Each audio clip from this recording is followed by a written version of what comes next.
In our previous explorations on gallantry in action, we have tracked the incredible, often harrowing paths of soldiers across America's major conflicts. But today, we zoom in on a lesser known chapter of the early 20th century: turbulent pacification campaigns in the Philippines.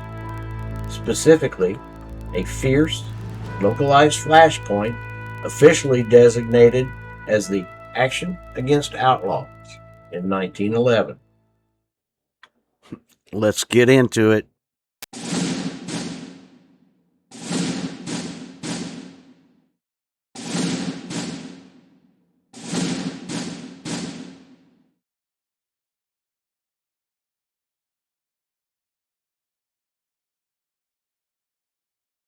The security situation in the southern islands was volatile and marked by persistent clashes between U.S. forces and indigenous outlaws or insurgents resisting colonial control. Operating in these dense jungles and coastal swamps required ruthless grit. Interestingly, this theater of operations was part of a broader, grueling crucible that helped forge some of America's most legendary military figures. Years prior to this, a young Marine Corps first lieutenant named Smedley Butler cut his teeth in these exact Philippine campaigns, navigating the brutal guerrilla realities of jungle warfare long before he earned 2 Medals of Honor and became an outspoken critic of American military interventionism. Now, if you haven't seen our episode on Major General Smedley Butler, please go back to the library and check it out. That man was the original Antifa.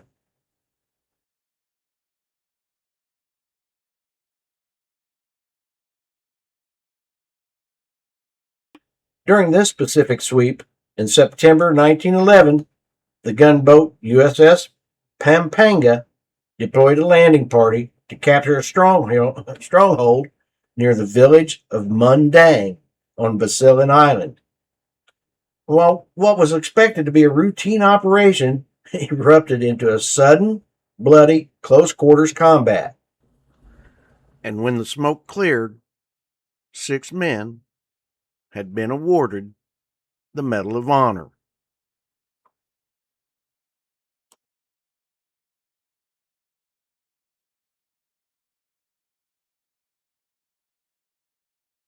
As historical records confirm, 5 of those medals, awarded to members of the Pampanga landing party, were earned during the exact same ferocious engagement on 24 September 1911.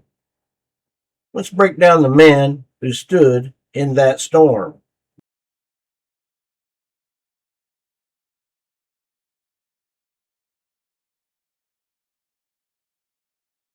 When the advance scout party approached a cluster of nipa huts near a jungle trail on 24 September 1911, roughly 20 enemy combatants opened point-blank fire and rushed them from concealed positions.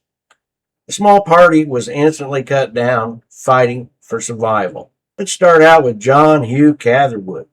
He was an ordinary seaman from Springfield, Illinois. Catherwood unhesitatingly entered the open area before the huts. Struck down almost instantly by deadly fire, he refused to quit, rallying from the ground to fight desperately and defend his leader. And then there's Bolden Harrison, a seaman hailing from Savannah, Tennessee. Harrison rushed forward with a double-barreled shotgun when the ambush broke out, blasting into the charging outlaws. He destroyed 3 of the enemy and forced the rest into a rout. And then we have George Henrichin, a machinist mate from Hartford, Connecticut. Henrichin saw his rifle jam after a single shot. Ain't that the worst luck? Undeterred, he used the weapon as a club, breaking the stock over an attacker's head and before drawing his pistol and aggressively charging the fleeing outlaws. Then we got Fred Henry McGuire, a hospital apprentice from Gordonville, Missouri. McGuire emptied his rifle into the attackers before using his weapon as a club in fierce hand-to-hand combat. Though wounded himself, he spent the aftermath of this battle ministering tirelessly to his dying leader and comrades, and he saved 2 lives.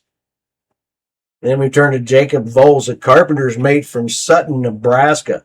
Voles responded instantly to the desperate cries for help. Finding the scout party writhing on the ground, he blazed his rifle into the ranks with lethal precision, breaking the enemy line and securing the position.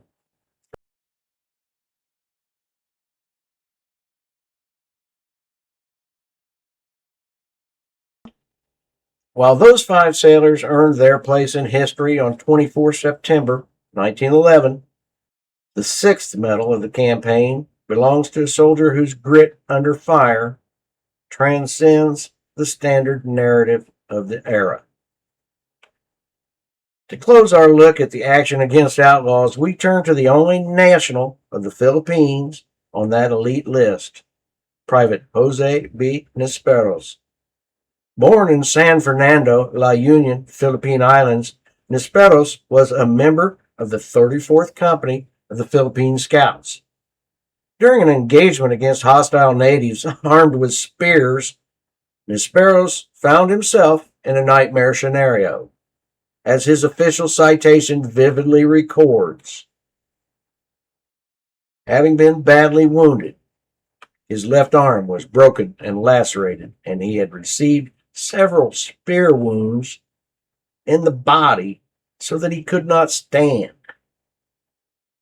Continued to fire his rifle with one hand until the enemy was repulsed, thereby aiding materially in preventing the annihilation of his party and the mutilation of their bodies.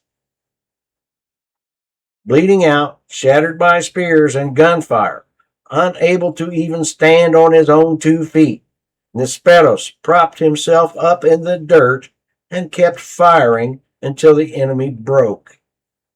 His sheer, unyielding willpower saved his entire unit from total destruction. For this breathtaking act of heroism, he became the first Pacific Islander and the first Asian recipient of the Medal of Honor.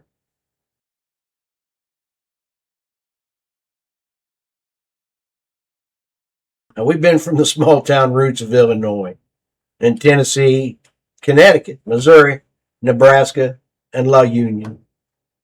These men answered a brutal call halfway across the world. Now, we'd love to hear from you.